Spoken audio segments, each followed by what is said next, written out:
Over here I would like to differ from your opinion اس میں یہ ہے کہ آلدو آپ نے بڑے اچھی طرح سے اس کو جسٹیفائی کیا ہے کہ کس طرح سے ہماری جو سوشل ویلیوز ہیں، ٹھیک ہے، ہماری جو اقدار ہیں وہ ویسٹرن سوسائٹی سے بہتر ہیں، اور ایز اے سوسائٹی ہم ایک بہتر اور اسٹرانگ اور کنکیٹینیٹڈ جگہ پہ کھڑے ہیں. لیکن ہم لوگ دیکھتے بھی ہیں اور اس کا بڑا بخوبی مشاہدہ کرتے ہیں کہ ویسٹرن سوسائٹی، چاہے وہ ایڈوانسمنٹ کا معاملہ ہو، چاہے وہ سوشل ڈیولپمنٹ کا معاملہ ہو، چاہے وہ ریلیشن شپ یا سوشلی چیزوں کو جسٹیفائی کرنے کا معاملہ ہو یا ڈیل کرنے کا، وہ کئی ہم سے بہتر جگہ پہ کھڑے ہیں. بلکہ ہمارے ہاں بیشتر معاملات میں جب اس طرح کی کوئی بحث کا موقع آتا ہے تو ہمیشہ ویسٹرن سوسائٹی سے ہی اگزامپل اٹھا کے رکھی جاتی ہے.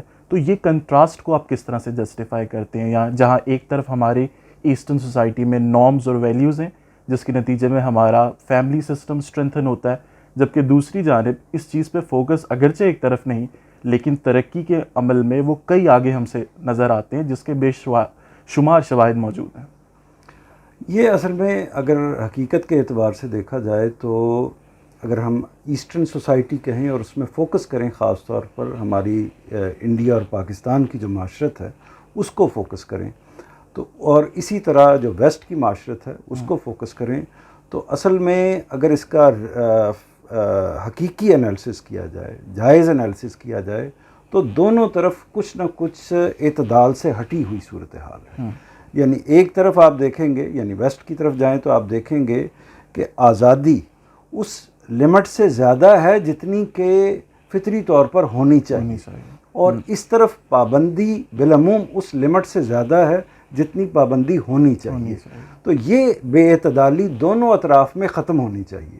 یعنی اصل میں ویسٹ کی جو سوسائٹی ہے اس کو اپنے اندر ان اقدار کو پیدا کرنا چاہیے، اور جو ہماری ایسٹرن سوسائٹی ہے اس کو اپنے اندر لبرٹی کی اور بچوں کو آگے ڈیولپ کرنے کی، نشو و نما دینے کی، اس طرح کی جو اقدار ہیں ان کو زیادہ ڈیولپ کرنا چاہیے، زیادہ پیدا کرنا چاہیے.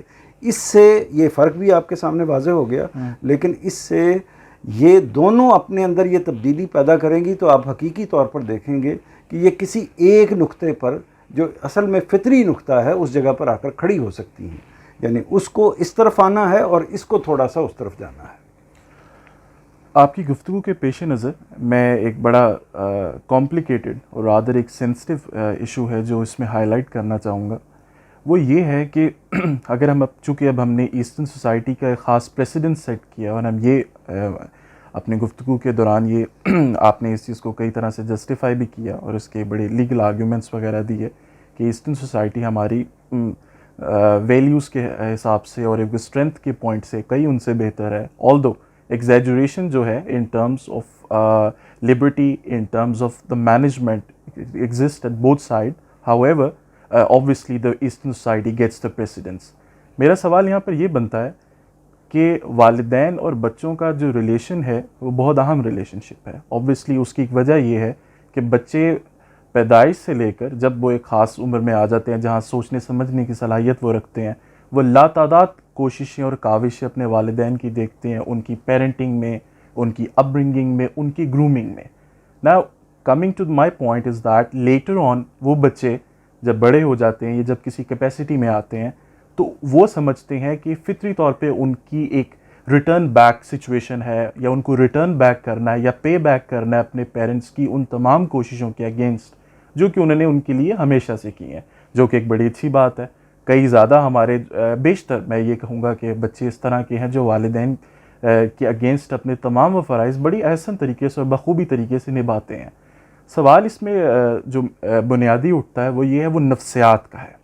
چونکہ بچوں کی نفسیات اور خاص کر وہ والے بچے جو کم ایج میں ہوتے ہیں، ٹین ایج میں، اس نفسیات کی میں بات یہ کرنا چاہوں گا کہ آیا کہ آپ کو یہ نہیں لگتا کہ پیرنٹس اپنی ساری اس ٹف جرنی میں and the journey that they have been taking throughout upbringing of their children, اس سارے کے دوران میں کئی بار لفظ با لفظ بھی وہ اپنے بچوں میں یہ ظاہر کرتے ہیں اپنے ایکشن سے، کبھی اپنی اسپیچ سے، کبھی ڈائریکٹ کبھی انڈائریکٹ طریقے سے، کہ ان کی لاتعداد کاوشیں ہیں جس کے نتیجے میں بچوں میں نفسیاتی طور پہ وہ چیز امبیڈ ہو جاتی ہے اور گراؤنڈ ہو جاتی ہے کہ they are their masters and at some certain age when they are grown up it is their going to be a divine responsibility towards them that they have to give services اور they have to give the return services to them.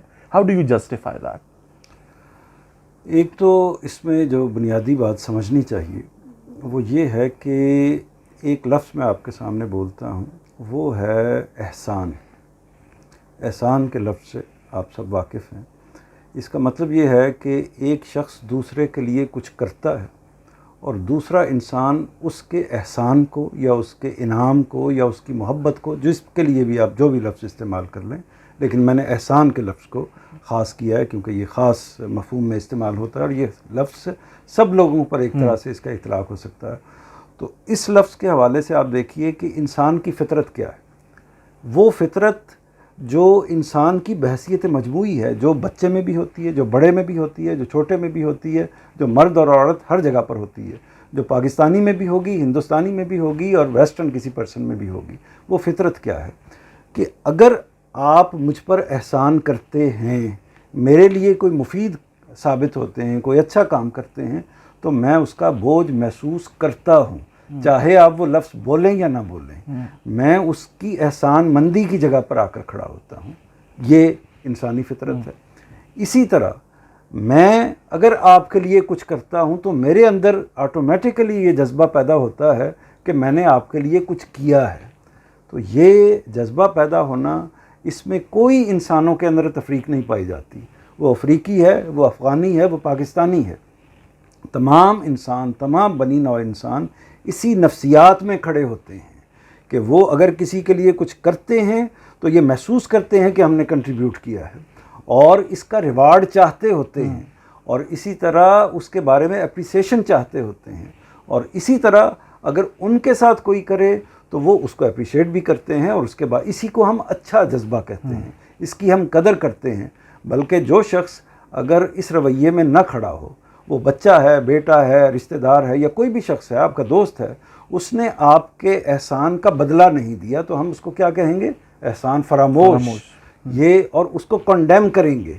تو اس پوری تقریر سے، اس پوری بات سے جو بات واضح ہوئی وہ یہ ہے کہ یہ کوئی ایب نارمل ایٹیچیوڈ نہیں ہے، یہ وہ چیز ہے جو اللہ تعالیٰ نے انسان کی فطرت کے اندر داخل کر کے انسان کو اس دنیا میں بھیجا ہے۔ تو اللہ تعالیٰ کے ساتھ بھی انسان کا تعلق کیا ہے؟ تعلق یہی ہے کہ پروردگار نے ہمارے اوپر احسان کیا ہے، ہمیں فلاں فلاں فلاں نعمتیں دی ہیں، ہم جب ان کا شکر ادا کرتے ہیں تو اصل میں اس جگہ پر کھڑے ہوتے ہیں کہ اس کے احسان کو قبول کرتے ہیں، اپنے وجود کے لحاظ سے، اپنی شخصیت کے لحاظ سے۔ تو یہ دونوں طرفہ عمل، میں یہ سمجھتا ہوں کہ یہ، اس میں کوئی کانڈیمنیشن کی بات نہیں ہے، اس میں کوئی غلط بات نہیں ہے، اس کو ہر جگہ پر تسلیم کیا جاتا ہے۔ اس میں ٹائپس ڈفرینٹ ہو سکتی ہیں، یعنی کسی شخص نے قوم کی خدمت کی ہے تو ہم اس کو اپنا ہیرو کہتے ہیں۔ کیوں ہیرو کہتے ہیں؟ یعنی کیوں اس کو اتنی بڑی بڑی اس کے نام سے روڈز رکھے جاتے ہیں، اس کے نام پر بلڈنگز تعمیر کی جاتی ہیں، اس کے نام پر میڈلز دیے جاتے ہیں، یہ سب کچھ کیوں کیا جاتا ہے؟ ہر جگہ پر کیا جاتا ہے۔ تو کہنے کا مطلب یہ ہے کہ یہ جو احسان کا ریلیشن شپ انسانوں کے درمیان میں موجود ہے، یہ بدرجہ اتم کا مطلب یہ ہے آخری درجے میں جس جگہ پر ہوتا ہے وہ پیرنٹس اور ان کے بچوں کا ریلیشن۔ یہ بہترین سطح پر، یعنی آخری درجے میں جس جگہ پر ظاہر ہوتا ہے وہ والدین اور بچوں کا ریلیشن ہے۔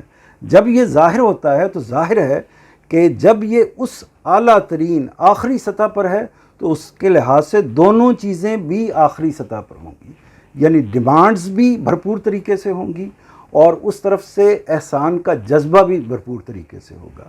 یہ آخر میں جملہ بولوں گا کہ یہ ایک اضافی بات ہے، یہ تو انسان کی فطرت ہے، لیکن یہ ایک اضافی بات ہے کہ اس کے باوجود ہم انسانوں کو ایک دوسرے کے حوالے سے یہ تلقین کرتے ہیں کہ نیکی کر دریا میں ڈال۔ اگر آپ کسی پر احسان کرتے ہیں تو یہ اللہ نے آپ کو اس کی توفیق دی ہے اور آپ نے یہ کام کر دیا، تو آپ اس احسان کو جتلائیں نہیں، آپ اس کا بدلہ طلب نہ کریں۔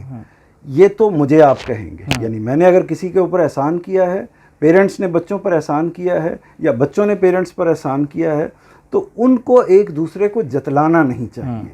تو یہ تو میں ان کو کہوں گا، لیکن جس کے اوپر احسان ہوا ہے اس کو میں کیا کہوں گا؟ اس کو ہم یہی کہیں گے کہ آپ اپنے احسان کا جواب دیں، زیادہ اچھے طریقے سے جواب دیں۔ اگر کسی نے آپ کے ساتھ 10 روپے کا سلوک کیا ہے تو آپ اس کے جواب میں 20 روپے کا سلوک کریں اس کے ساتھ، یعنی زیادہ بڑھ کر اس کے ساتھ معاملہ کریں۔ تو اس لیے یہ کوئی اب نارمل ایٹیچیوڈ نہیں ہے، یہ ویسٹ میں بھی موجود ہے، تمام انسانیت کے اندر موجود ہے. البتہ آخری جملہ، البتہ یہ ہے کہ افراط و تفریط یعنی کمی یا زیادتی جب ہم ایک لائن سے کراس کرتے ہیں، پیرنٹس جو اپنے احسان کو ایک حد سے زیادہ آگے بڑھاتے ہیں اور بچے جو ہیں وہ اپنی تابع داری کو ایک حد سے زیادہ آگے بڑھاتے ہیں، تو اس میں زیادتی ہو جاتی ہے، تجاوز ہو جاتا ہے. تو اس سے بچنا چاہیے. وہ جس جگہ پر بھی ہوگی وہ غلط ہوگی. ایک مختصر سا جواب چاہوں گا آپ سے، وہ آپ کے ساری گفتگو کے نتیجے میں پیدا ہوتا ہے. وہ یہ ہے کہ انسان کوئی بھی کام جو کہ وہ کرتا ہے تو اس کی پوری بھرپور کوشش یہ ہوتی ہے اور وہ اس چیز کی ایک انڈرسٹینڈنگ اور اویئرنیس رکھتا ہے کہ یہ اس کے خود کے ارادے کے نتیجے میں واقع ہوا ہے، جو بھی ایکشن وہ ایگزیکیوٹ کرتا ہے.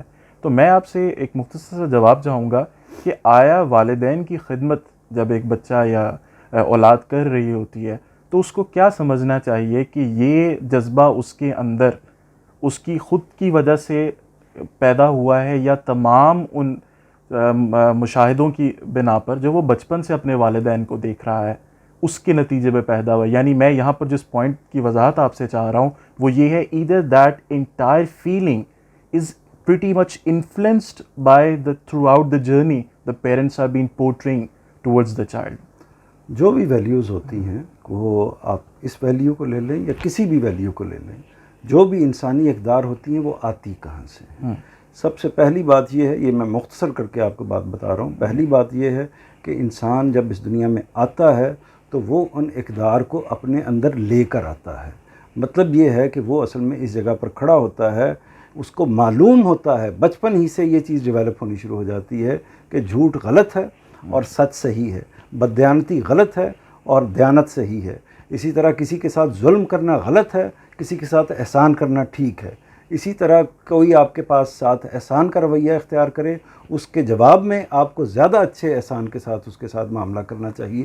یہ تمام ویلیوز وہ لے کر اس دنیا میں آتا ہے.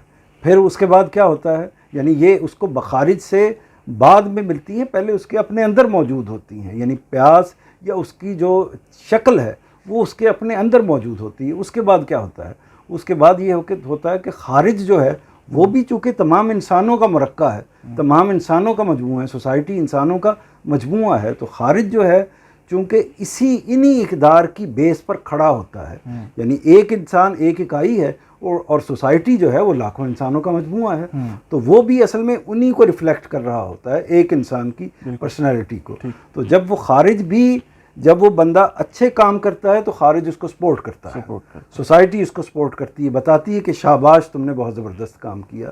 تو یہ وہ بچہ جب سب کچھ دیکھ رہا ہوتا ہے، جب وہ کوئی غلط کام کرتا ہے پیرنٹس کے ساتھ یا پیرنٹس بچوں کے ساتھ غلط کام کرتے ہیں تو پوری سوسائٹی کنڈیم کرتی ہے. یعنی بچہ تو اپنے دل میں اس کو غلط محسوس کر ہی رہا ہوتا ہے، لیکن باقی سوسائٹی بھی اس کو غلط قرار دیتی ہے. اس کے بارے میں دین کی طرف سے بھی چیزیں آتی ہیں، اس کے بارے میں جو بڑے اسکالرز ہیں، علماء ہیں یا دانشور ہیں یا قوم کے لیڈر ہیں، وہ بھی ان چیزوں کو متعین کرتے ہیں. تو کہنے کا مطلب یہ ہے کہ یہ کوئی ایسی چیز نہیں ہے کہ جو کوئی نئی دریافت یا نئی ایجاد ہوتی ہے. یہ انسان اپنے اندر لے کر آتا ہے اور خارج اس کو سپورٹ کرتا ہے. اس وجہ سے ایسی ہی چیزیں ویلیو بنتی ہیں. اس سے جو ڈیفرنٹ چیزیں ہوں گی وہ ویلیو بن ہی نہیں سکتی. یعنی ایسی چیز جو انسان کے اندر بھی موجود نہ ہو اور تو اس کو خارج سپورٹ نہیں کرے گا، اور جب نہ اندر ہو نہ خارج میں موجود ہو تو پھر وہ انسانوں کے اندر ویلیو کے طور پر لمبا عرصہ پریویل نہیں کر سکتی. بہت شکریہ آپ کے ویلیوبل ورڈز کا. اور ویڈیو کو شارٹ رکھنے کی وجہ سے ہمیں اس ٹاپک کو یہیں کنکلوڈ کرنا پڑے گا. We got to know very few important points in this regard. Mr. Manzoor has very well explained the fact that it's not about either about the Western society, neither it is about the Eastern society. It is about the balance that we have to maintain.